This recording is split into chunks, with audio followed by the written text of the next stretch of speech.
लिल्लाहि रब्बिल आलमीन वल आक़िबतु लिल मुत्तक़ीन वस्सलातु वस्सलामु अला सय्यिदिल अंबियाइ वल मुरसलीन व अला आलिहि व अस्हाबिहि त्वय्यिबीन अत्ताहिरीन अम्मा बाद फ़अऊज़ु बिल्लाहि मिनश शैतानिर रजीम बिस्मिल्लाहिर रहमानिर रहीम अल्लज़ी ख़लक़ल मौत वल हयात लियब्लुवकुम अय्युकुम अहसनु अमला सदक़ल्लाहुल अज़ीम।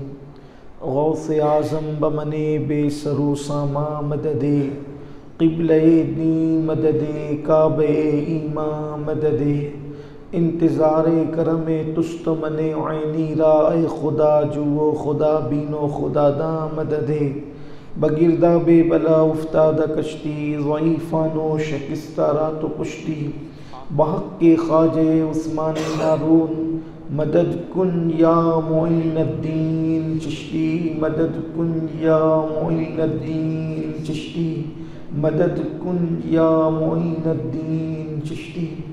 अस्सलातु वस्सलामु अलैका या रसूल अल्लाह अस्सलातु वस्सलामु अलैका या नबी अल्लाह अस्सलातु वस्सलामु अलैका या हबीब अल्लाह व अला आलिका व अस्हाबिका या नूर अल्लाह सल्लल्लाहु तआला अलैहि वसल्लम। राह पुरखार है क्या होना है, राह पुरखार है क्या होना है, पाँव अफगार है क्या होना है, तेरे बीमार को मेरे ईसा गश लगातार है क्या होना है, दूर जाना है रहा दिन थोड़ा कूच तैयार है क्या होना है, दिल हमें तुमसे लगाना ही न था अब सफ़र बार है क्या होना है, कल वहाँ दीद का दिन और यहाँ आँख बेकार है क्या होना है, क्यों रज़ा कुड़ते हो हंसते उठो जब वो गफ़्फ़ार है क्या होना है। आज पहली मर्तबा आपके दरमियान हमारे सैयद साहब की दावत पर हाज़री का शरफ़ अल्लाह ताला ने मुझे अता फ़रमाया और बड़ी मुबारक शब है जिसे हम शब जुमा कहते हैं।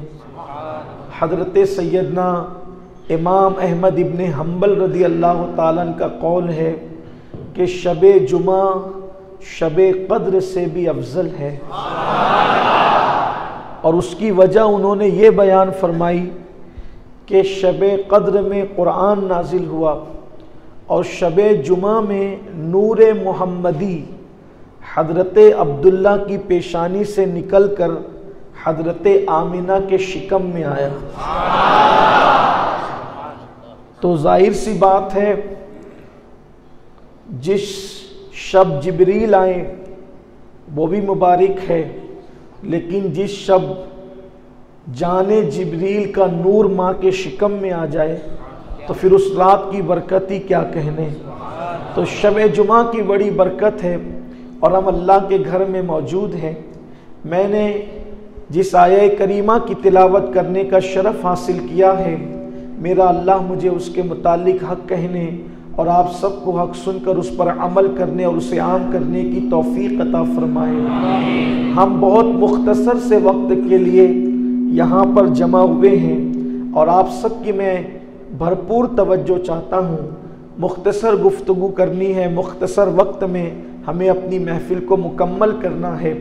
मेरे आका सल्लल्लाहु अलैहि वसल्लम के दीवानों, इस वक्त हम दुनिया के अंदर अपनी ज़िंदगी को गुजार रहे हैं। इससे पहले कभी हम इस दुनिया के अंदर नहीं आए थे और जब यहाँ से चले जाएंगे तो दोबारा फिर इस दुनिया के अंदर हम लौट करके कभी नहीं आएंगे। ये दुनिया में हमारा और आपका आना पहली और आखिरी मर्तबा है और ये काम अल्लाह तबारक व तआला ने जो हमें पहली और आखिरी मर्तबा इस दुनिया के अंदर भेजा है, उसका मकसद क्या है? इस दुनिया में हम पहली और आखिरी बार आए हैं, फर्स्ट एंड लास्ट, हमेशा यहाँ रहना नहीं है। एक सफ़र है हमारी ज़िंदगी का, जिसमें दुनिया बीच में आती है। हम कहीं और से आ रहे हैं, कहीं और जाना है, और बीच में ये दुनिया है। दुनिया, इस दुनिया के अंदर हमें क्यों रोका गया? रोकने की वजह कुरान कहता है, अल्लज़ी खलक़ल मौत वल हयात लियब्लुवकुम अय्युकुम अहसनु अमला, कि हमने मौत और जिंदगी को पैदा करके तुम्हें आजमाया है, तुम्हारा इम्तिहान लिया है कि कौन थोड़ी सी जिंदगी को पाकर अच्छा अमल करता है। यानी अल्लाह ने इस दुनिया में हमें खालिस इस मकसद के लिए भेजा कि अल्लाह तबारक व तआला के बंदो, हम नेक अमल करके अल्लाह को राजी करें, इस दुनिया में रहकर उस दुनिया की तैयारी करें, इस दुनिया में रहकर कभी ना खत्म होने वाली आखिरत की तैयारी करें, फानी दुनिया में रहकर हम अच्छे आमाल कर लें। मेरे आका सल्लल्लाहु अलैहि वसल्लम के दीवानों, लेकिन थोड़ी देर के लिए अल्लाह के इस घर में बैठ करके सोचो कि अल्लाह ने तो हमें अच्छे आमाल के लिए भेजा था।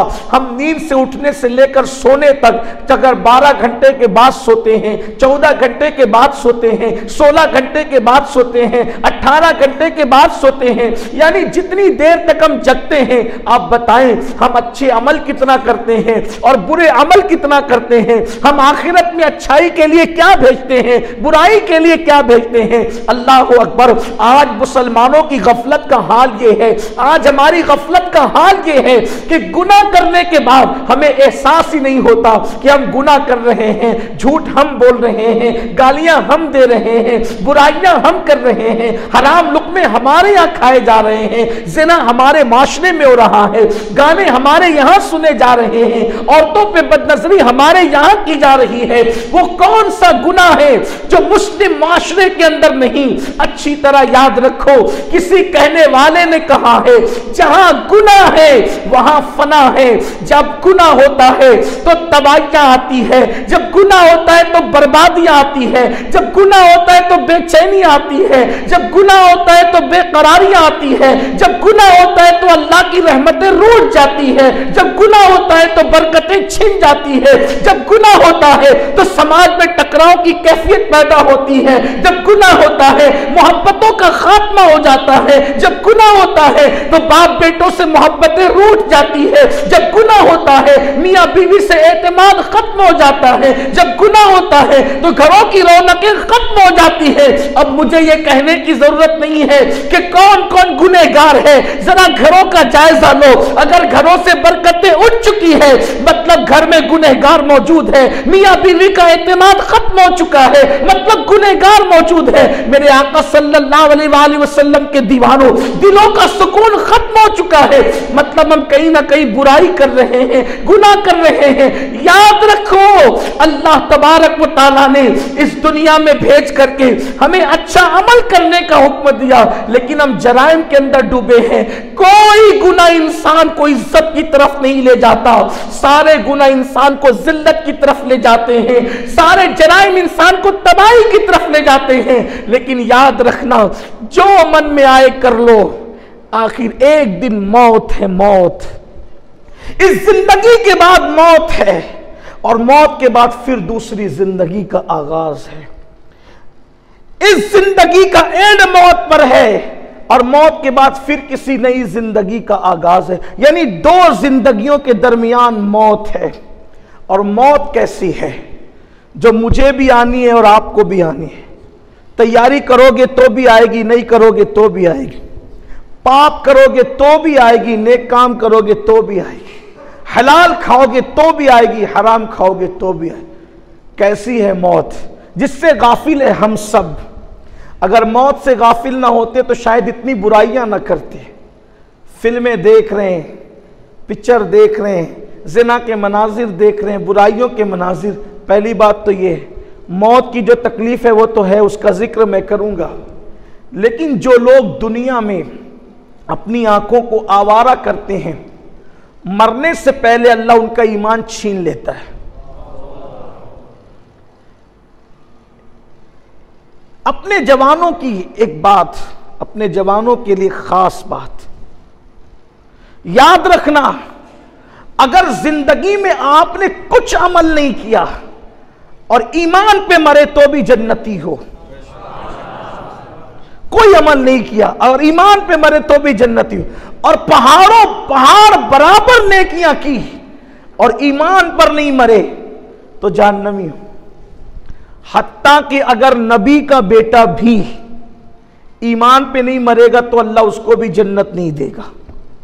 जैसे किनान का नाम आप बार बार सुनते रहते हैं, इसका मतलब ईमान पे मरना बहुत जरूरी है, ईमान पे खात्मा जरूरी है।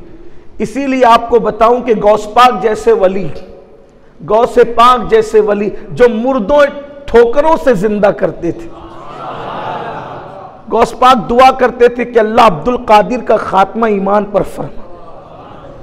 जिन गौस यानी मुर्दा जिंदा करने की करामतें मिल जाए, उस वक्त भी ये दुआ हो रही है कि मेरा खात्मा ईमान पे खात्मा कितनी बड़ी चीज है।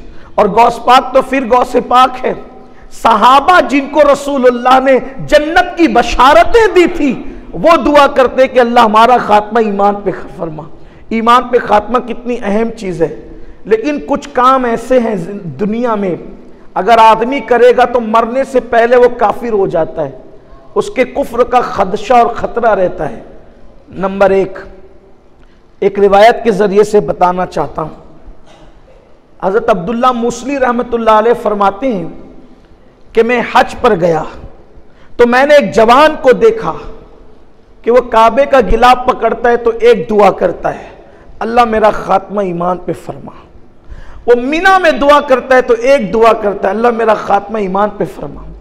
वो मुजदलफा में आता है तो एक दुआ करता है, अल्लाह मेरा खात्मा ईमान पे फरमा। अरफात में आता है तो एक दुआ करता है, अल्लाह मेरा खात्मा ईमान पे फरमा। तवाफ करता है तो दुआ करता है, अल्लाह मेरा खात्मा ईमान पे फरमा।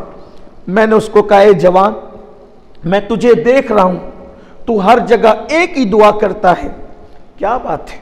यहां तो हर दुआ कबूल है, जो चाहे मांग, जो मन में आए मांग। यहां मन मानती मुरादें मिलती है। बहुत ढेर सारी दुआएं कर, सब इकट्ठा कर। उस जवान ने कहा, ए अल्लाह के वली, मैंने एक ही दुआ करनी, इसके सिवा कुछ नहीं। कहा क्यों? कहा अगर आप इतने बड़े वली ना होते तो ना बताता। हम 3 भाई थे। वो जवान जो दुआ करता है ईमान पे खात्मे की, अपने जवानों की खास तवज्जो। मेरे अजीज भाइयों, अपने हाल पे रहम करो, गाफिल मत बनो, नादान मत बनो, इबरत हासिल करो। फ़अतबिरू या उलिल अबसार। यहां मोमिन अल्लाह ने बनाया अपने करम से, ईमान सलामत ले जाओ। कफन में कुछ ले जाना न ले जाना, ईमान सलामत ले जाना मतलब कामयाब गए। और ईमान न ले जा सके तो याद रखना फिर फिरौन से भी बदतर हो गए। क्यों? इसलिए कि फिरौन को तो ईमान न मिला, वो कुफ्र पर मरा तो क्या मरा। लेकिन ईमान जिसको मिल जाए और फिर ईमान छिन जाए, कितनी बड़ी महरूमी है, कितनी बड़ी नादानी है। अल्लाह अकबर। यानी अगर किसी के पास दौलत न हो पूरी जिंदगी, उसको उतना सदमा नहीं होता, लेकिन किसी को दौलत दे करके छीन जाए उसको कितना सदमा होता है। तो अल्लाह ने हम पे करम किया कि ईमान दिया, और फिर ईमान भी कैसा ईमान दिया। ईमान हजरत मूसा अलैहिस्सलाम के हाथों से देता तो भी करम था, ईसा के हाथों से देता तो भी करम था, यूसुफ के हाथों से देता तो भी करम था अलैहिस्सलाम। लेकिन ईमान अल्लाह ने दिया तो जान ईमान मोहम्मदुर रसूलुल्लाह के हाथों से कैसे बड़े का उम्मती बनाया, जिसके उम्मती बनने की तमन्ना हजरत मूसा व ईसा करते रहे। अंबिया जिसके उम्मती बनने की तमन्ना करें वो हमारा नबी है। मेरे इमाम कहते हैं सबसे औला वो आला हमारा नबी, सबसे बाला वो आला हमारा नबी, अपने मौला का प्यारा हमारा नबी, दोनों आलम का दूल्हा हमारा नबी, जिसने टुकड़े किए हैं कमर के वो है नूरे वहदत का टुकड़ा हमारा नबी। कौन देता है देने को वो चाहिए, देने वाला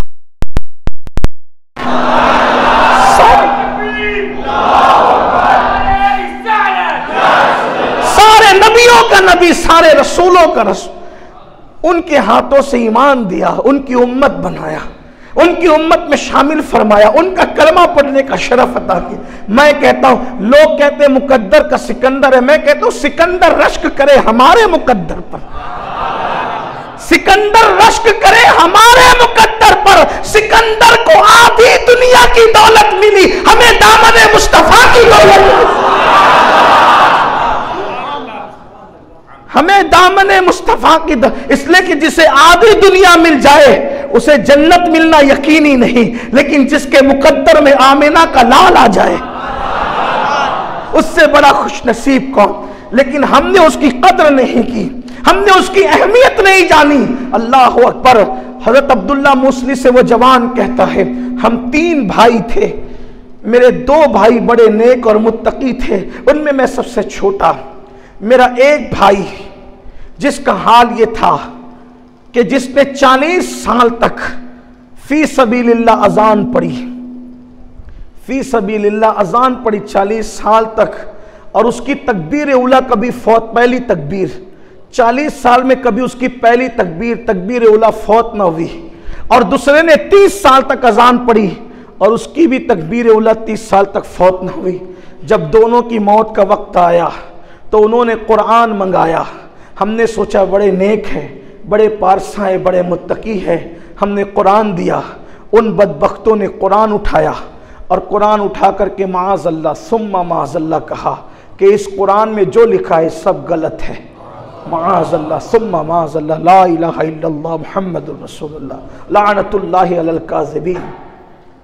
यानी मतलब सबके सामने अलल-ए-नान कुफ्र बक दिया और उसी पे वो मर गए, उसी पे मर गए। वो नौजवान कहता है, ए अल्लाह के वली, फिर उस दिन से मैंने सोचा कि जो 40-40 साल तक के तकबीर उला के साथ नमाजें पढ़े, मस्जिदों में क़याम करे, तहज्जुद पढ़े, इशराक पढ़े, चाश्त पढ़े, कुरान पढ़े, जब वो मरते तो काफिरों के मरते तो मैं किस खेत की मूली हूं। तब से मैंने एक ही दुआ की, अल्लाह मेरा खात्मा ईमान पे फरमा, मुझे कुछ नहीं चाहिए, ईमान पे खात्मा चाहिए बस।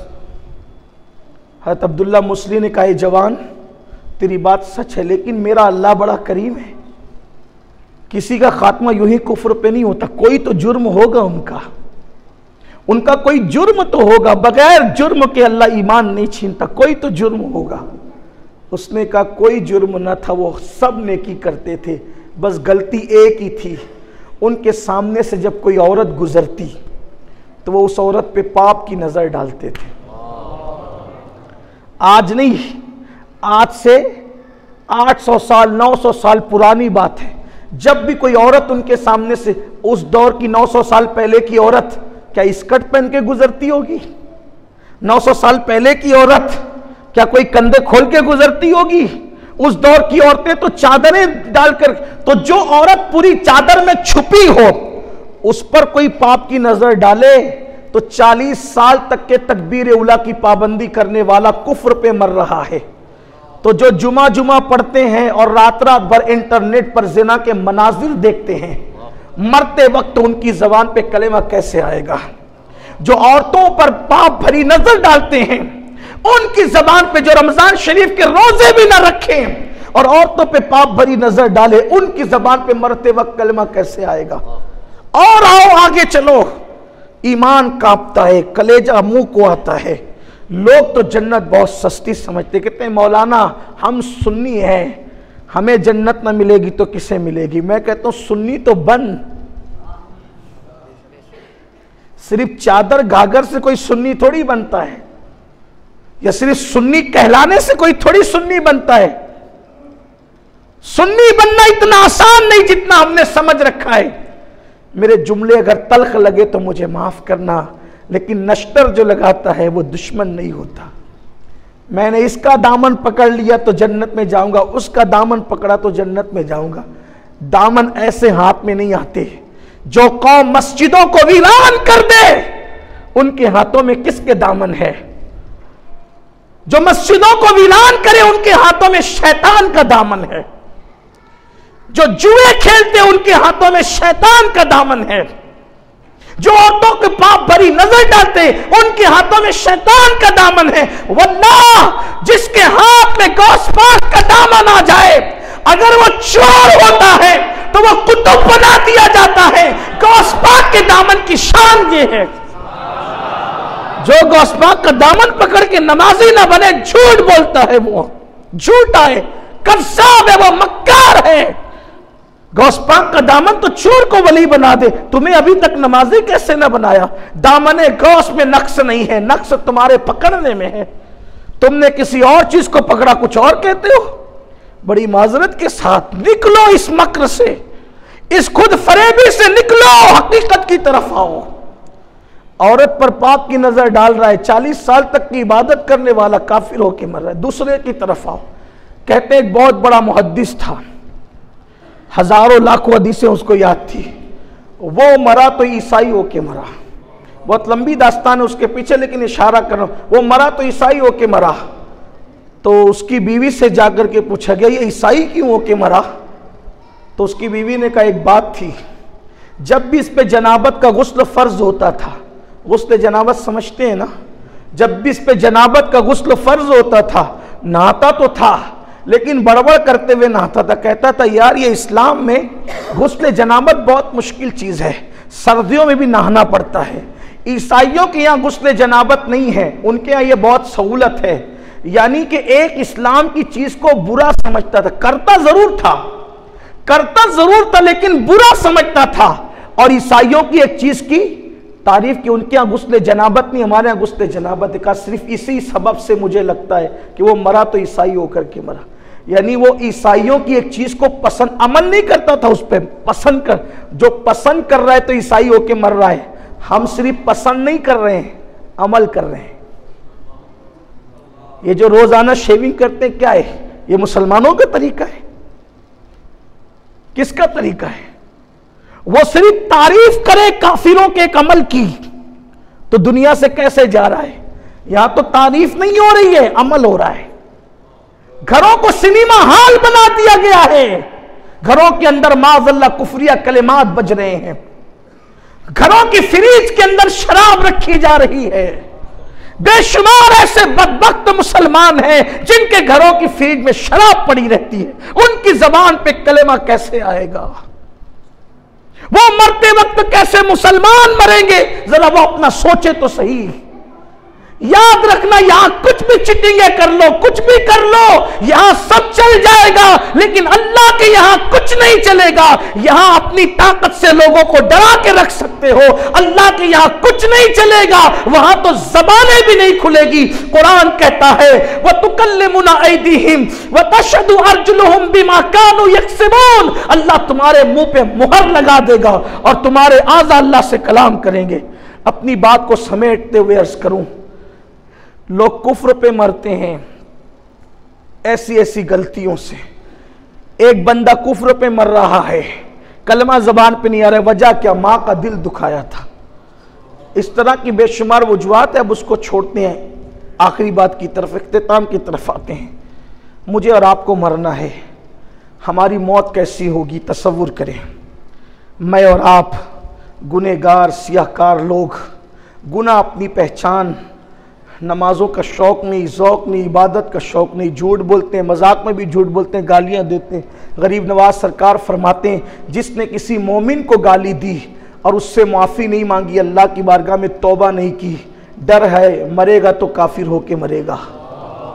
यहाँ तो बीवी को भी गाली देते हैं, बेटी को भी गाली देते हैं, बेटे को भी गाली, बात बात पे गाली देते हैं। अल्लाह रहम फरमाए। बहरहाल हमारी मौत कैसे होगी? रूह निकलेगी, एक दिन मरना है, कैसे मरेंगे?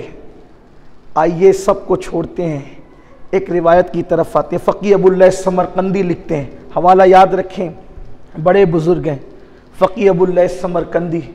वो हज़रत अम्र इब्न आस की मौत का वाक़या बयान करते हैं। अब ज़रा सुनना, और उनके बेटे की ज़बान। किसकी मौत? वली की नहीं, वली का दर्जा बाद में, उससे बड़ा मर्तबा सहाबी। अंबिया के बाद मर्तबा किसका है? थोड़ा तवज्जो कर लेना, बस इसी बात मुकम्मल होगी, मैं समझूंगा कि मेरा आना कामयाब हो गया। अल्लाह करे कोई एहसास कर ले। इस दुनिया में रहो, कमाओ भी, खाओ भी, जमाओ भी, ऐश भी करो, आराम भी करो, लेकिन अल्लाह को भी याद रखो, कब्र को भी याद रखो, महशर को भी याद रखो। सब याद रखो, इसलिए कि यहाँ से जाना है तो क्या लेकर के जाना है, सिवाय अच्छे और बुरे अमाल के कुछ नहीं ले जाना है। कुरान कहता है ला तंसा नसीबका मिनद दुनिया, दुनिया से अपने नसीब का मत भूलो।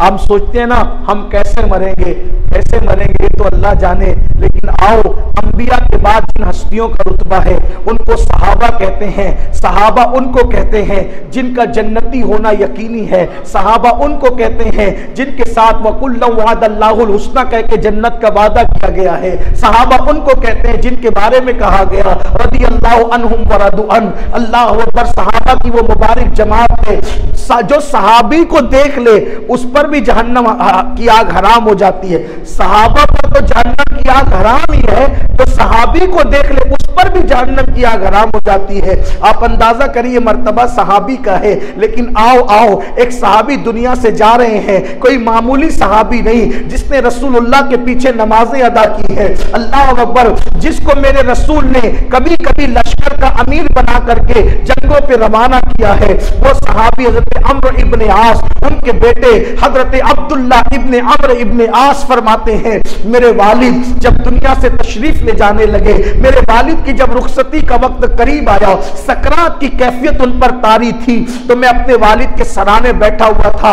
अब्दुल्ला इब्ने अम्र इब्ने आस कहते हैं जब मेरे वालिद दुनिया से जाने लगे, मैंने कहा बाबा आप हमेशा एक तमन्ना करते थे काश कि मेरे सामने कोई दानिश्वर कोई अक्लमंद इंसान मरेगा और उसकी अक्ल और होश सलामत रहेंगे, तो मैं उससे पूछूंगा अल्लाह के बंदे बता मौत कैसी है, मौत कैसे आती है। क्योंकि मौत हमें कोई बता भी नहीं पाता ना, क्योंकि मरने से पहले उसके होश भी खत्म हो जाते हैं। बहुत कम लोग ऐसे चुनिंदा है जिनके मरते वक्त होश अकल सलामत रहती है, बाकी आदमी तो ऐसे ही पड़ा रहता है, आंख खोल के देखता रहता है, हाथ और पैर की ताकत भी छीन ली जाती है, जबान भी नहीं खुलती, बल्कि पानी पीने की ताकत भी नहीं रहती।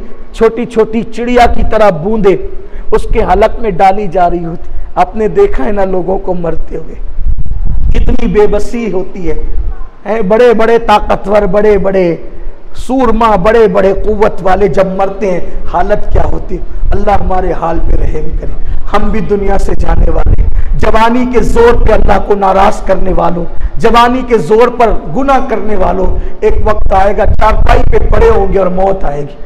मैं तो चारपाई पे पड़े हुए उस पे जन के साथ कहता हूँ खुदा जाने चारपाई भी नसीब होगी कि नहीं नसीब होगी, खुदा जाने चारपाई नसीब होगी कि बे नहीं नसीब होगी, अल्लाह जाने हमारी तकदीर में क्या लिखा है। अब्दुल्ला इब्ने अम्र इब्ने आस कहते हैं कि मेरे वालिद अम्र इब्ने आस तमन्ना करते थे कोई अक्लमंद मेरे सामने मरे और उसकी अक्ल सलामत रहे तो पूछूंगा मौत के वक्त कैसा लगता है, कैसी मौत आती है। अब्बा जान आपको कोई बंदा ऐसा नहीं मिला कि वो अक्लमंद भी हो, दानिश्वर भी और मर रहा हो और उसकी अक्ल सलामत हो और आप पूछे कि मौत कैसे आती है, लेकिन आपकी अक्ल सलामत है। मेरे नजदीक आप बहुत अक्लमंद है, मेरे बाप, मेरे वालिद, मेरे बाबा, आप बड़े दानिश्वर सहाबा में से एक सहाबी हैं, बड़े अक्लमंद है आप। बाबा बताएं ना मौत कैसे आती है, आप दुनिया से जा रहे हैं कैसे मौत आती है। अम्र इब्ने आस ने कहा बेटा मैं तुझे बताता हूं मौत कैसे आती है जो मैं महसूस कर रहा हूं। फरमाया अगर आसमान और जमीन दोनों किसी तो कैसा बोझ लगता है, तेरे बाबा पर वैसा ही बोझ लग रहा है जैसे मेरे सीने पे जमीन और आसमान को रख दिया गया। कौन? शराबी की बात नहीं हो रही है, जिसने रसूलुल्लाह के पीछे नमाज पढ़ी उस सहाबी की बात। अल्लाह की शान नहीं है, अल्लाह जिसको जिस तरह चाहे आजमाए। ये जन्नती लोगों की मौत है, ये अहले जन्नत की मौत है जिन्होंने जिंदगियों में गुनाह नहीं किए, दुनिया से जा रहे, ये शान है उनकी, ये आजमाइश है उनकी। फरमाते आसमान और जमीन अगर किसी के सीने पे रखे जाए, कैफियत जो है तेरे बाबा की कैफियत हुआ है। फरमाया मेरे बेटे इस वक्त मुझे ऐसा लगता है कि मैं अपनी नाक से सांस नहीं ले रहा हूं बल्कि सुई के नाके से सांस ले रहा हूं। सुई के नाके से सांस लेने में जो कैफियत इंसान की होती है वो इस वक्त मेरी कैफियत है। और फिर फरमाया बेटा अगर किसी के पेट में बबूल का दरख्त उगा दिया जाए और नीचे से पूरे जोर से उसको खींचा जाए तो उस वक्त उसके पेट की तकलीफ का आलम क्या होगा। तेरे बाबा पे वो कैफियत गुजर रही है और फरमाया इससे ज्यादा मैं नहीं बता सकता कि मौत की तकलीफ क्या है। कौन लोग जिन्होंने हुजूर से मुसाफे किए, जिन्होंने हुजूर की ज़ियारतें की, अल्लाह ने उनको यूं आजमाया, अपनी मोहब्बत के इम्तिहान में अल्लाह ने उनको यूं आजमाया। हमारी मौत कैसे आएगी? हम तो लोगों की चुगलियां खाते हैं, हम तो गीबत करते हैं, हराम लुक़मे खाते हैं। थोड़ा अपने आप पे रहम कर लो। और ये जो सोच के बैठे हो ना कि कुछ भी करोगे तो जन्नत मिलेगी, खुदारा इस घमंड से, इस तकब्बुर और खुद फरेबी के सोच से बाहर निकलो और फिर सोचो कि अल्लाह के रसूल अलैहिस्सलाम ने अपने खानदान के लोगों से फरमाया था, ऐ मेरे खानदान के लोगों, अमल करना, अमल, इसलिए कि मैं ये चाहता हूं कि क़यामत के दिन तुम भी अमल लेकर आओ। ऐसा न हो कि लोग अमल लेकर आए और तुम सिर्फ नसब लेकर आओ। फरमाया जिसको अमल ने पीछे आगे नहीं कर सकता, इसलिए अमल करना, अमल। नसीहत का ये असर हुआ हुजूर के खानदान पर कि हर समाज के खानदान वालों ने जो अमल के खानदान ने नहीं किया। देखो हुजूर के खानदान का अमल क्या था।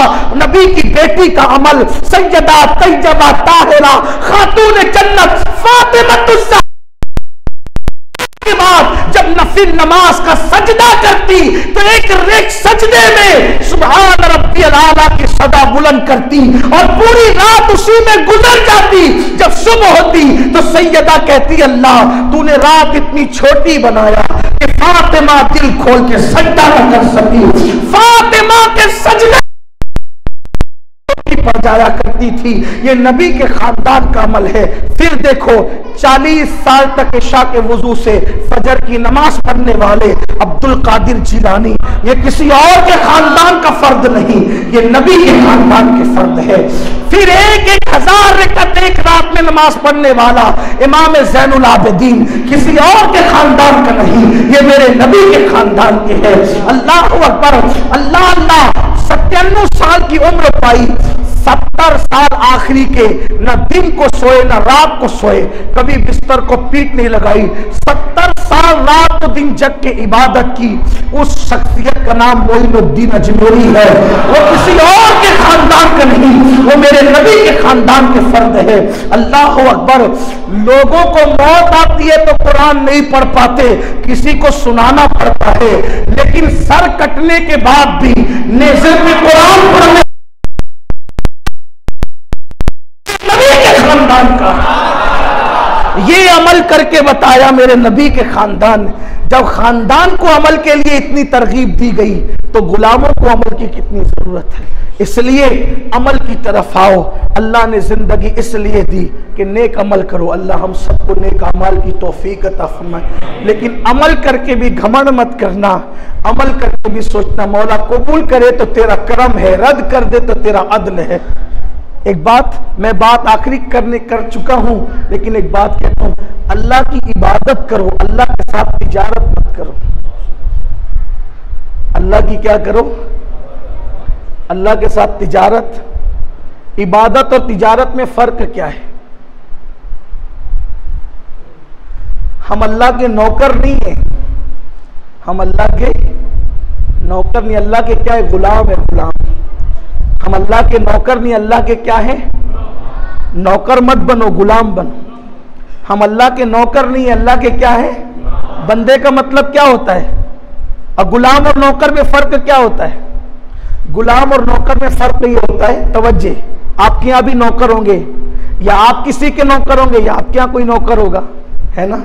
नौकर में क्या फर्क है?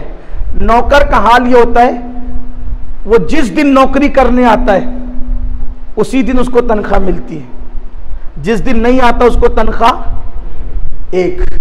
दूसरी बात, दिन भर तनख्वाह कर, शाम को तनख्वाह लेके जा, सिला लेके जा, या हफ्ते में ले जा या महीने में ले जा। फिर तेरे बच्चे बीमार पड़े तो तू जान, मरे तो तू जान, ईद आए तो तू जान।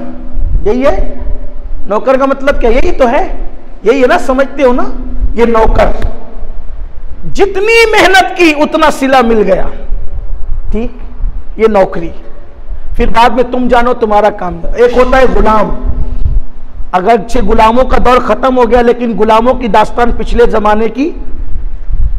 गुलाम खरीदे जाते थे, खरीद के लाए जाते थे, और वो रात दिन काम करते थे।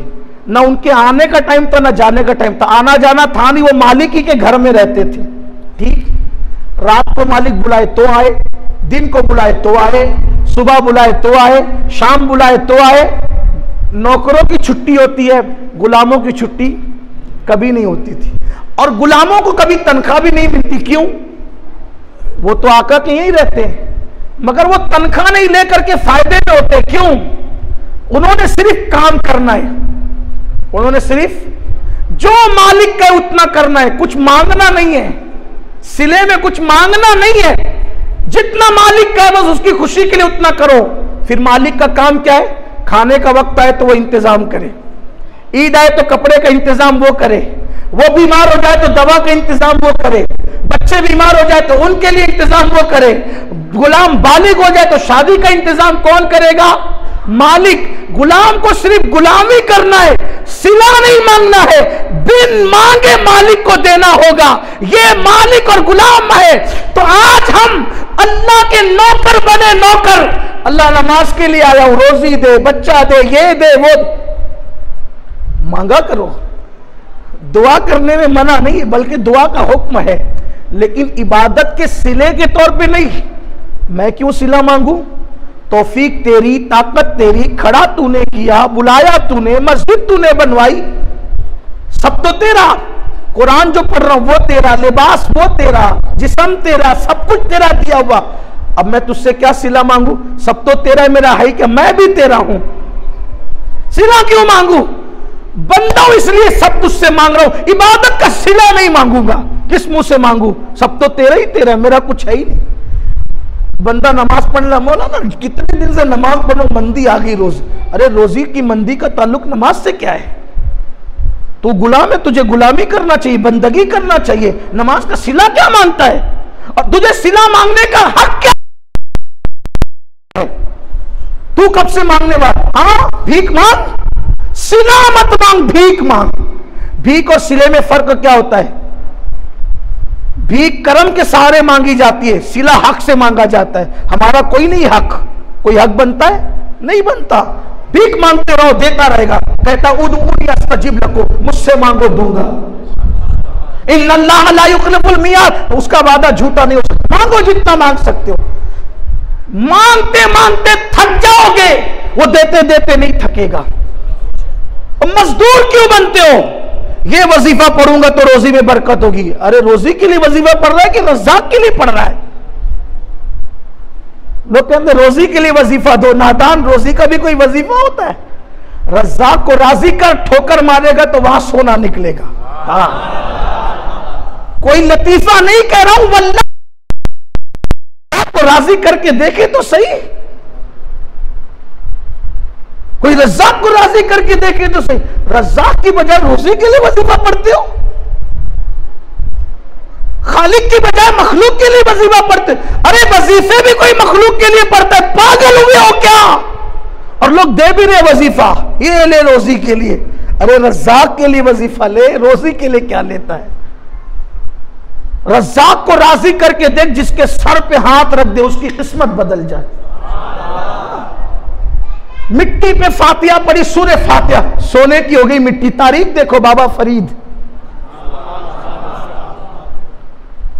मिट्टी को हाथ लगाया, सोना हो गया। इब्राहिम इब्ने अदहम, मैं वाकयात नहीं बताऊंगा क्योंकि मुझे तो आधे घंटे में बयान करना था, वो जो टाइम हो गया मेरा खत्म हो गया है, इसलिए कि आगे और भी जाना है, हमें एक बयान में जाना है। सिला क्यों मांगते हो? भीख मांगो, उससे देगा वो। तुम अल्लाह के नौकर मत बनो, ये इबादत करो तो ये दे, वो इबादत करो, नहीं, इबादत तेरे लिए। फिर तुझसे भीख मांगूंगा क्योंकि तू मेरा रब है, वो तू भीख में दे, ये तेरा करम है, वो देता है, सबको देता है। कुछ लोग समझते हैं मैं गुनहगार हूं, मैं क्या दुआ करूं? दुआ करने के लिए नेक होना जरूरी नहीं है। दुआ करने के लिए यकीन होना जरूरी है। वो गुनहगारों की भी सुनता है। मैं तो चैलेंज करता हूं लोगों को कि मुझसे बड़ा गुनहगार दुनिया में कोई नहीं है, लेकिन मांगूंगा वो मुझे जरूर अता करेगा। हाँ, क्योंकि वो गुनहगारों का भी रब है और उसका वादा है, उदऊनी अस्तजिब लकुम, मुझसे मांगो मैं तुम्हें जरूर दूंगा। जब वादा किया है तो बिल्कुल देगा। मांग कर तो देख, यकीन से मांग। दुआ के लिए नेक होने की जरूरत नहीं है, दुआ के लिए यकीन होना चाहिए। यकीन पैदा करो, मिलेगा। तो अल्लाह के नौकर मत बनो, ये इबादत करूंगा तो ये मिलेगा, वो वजीफा करूंगा तो वो मिलेगा। अल्लाह के गुलाम बनो। गुलाम का काम क्या होता है? मालिक जो कहे वो करना है। मुझे कितना करना है? जितना वो कहे वो करना है। बाकी मेरी जरूरत, इसका टेंशन मैंने क्यों लेना? क्योंकि जिसका मालिक हूं वो रोजी भी देगा, रिस्क भी देगा, तंदुरुस्ती भी दूर करेगा, बलाएं भी दूर करेगा, बीमारियां भी दूर करेगा। कोई उसका बंदा बनकर तो देखे। अरे जब इंसान का इंसान गुलाम बने तो वो उसकी जरूरत का ख्याल करता है। जो अल्लाह का गुलाम बन जाए तो अल्लाह उसकी जरूरत का क्यों ख्याल नहीं फरमाएगा? लेकिन मुश्किल ये है, हम सब कुछ बन गए, हम सब कुछ बन गए, मगर अल्लाह के बंदे अभी तक न बन सके। जरा अल्लाह का बंदा बनकर देखो, फिर कैसा लुत्फ आएगा। बंदे कैसे? हमें मुसीबत आती है, आप इस अब्दुल रहीम को सुना रहे हैं, अमीनुल कादरी को सुना रहे हैं, सैयद साहब को सुना रहे हैं, इनको सुना के क्या होगा? फिर क्या करना है? सुन्नत पे अमल कर। हुजूर पर मुश्किल आती थी तो क्या करते थे? मुसल्ला बिछाया, नमाज पढ़ी, हाथ उठाए और अपने रब को फरियाद करना शुरू कर दिया। आपसे कहता हूं, आप पे भी कोई मुसीबत आए, आजमा के देखना। अल्लाह के घर में कहता हूं, बस एक शर्त है, एक शर्त, यकीन। यकीन, अल्लाह करीब है, नहनु अक़रबु इलैहि मिन हब्लिल वरीद। अल्लाह तुम्हारी शहरक से ज्यादा करीब है। कहीं जाने की जरूरत नहीं, घर में मुसल्ला बिछा, मगर कब? रात के आखिरी हिस्से में अच्छी तरह वुजू कर, 2 रकअत नमाज पढ़, अपने गुनाहों से माफी मांग और अपना हाल दिल रो रो कर सुना। ऐसा लगेगा कि मैं रो रहा हूं, कोई थपकियां दे रहा है।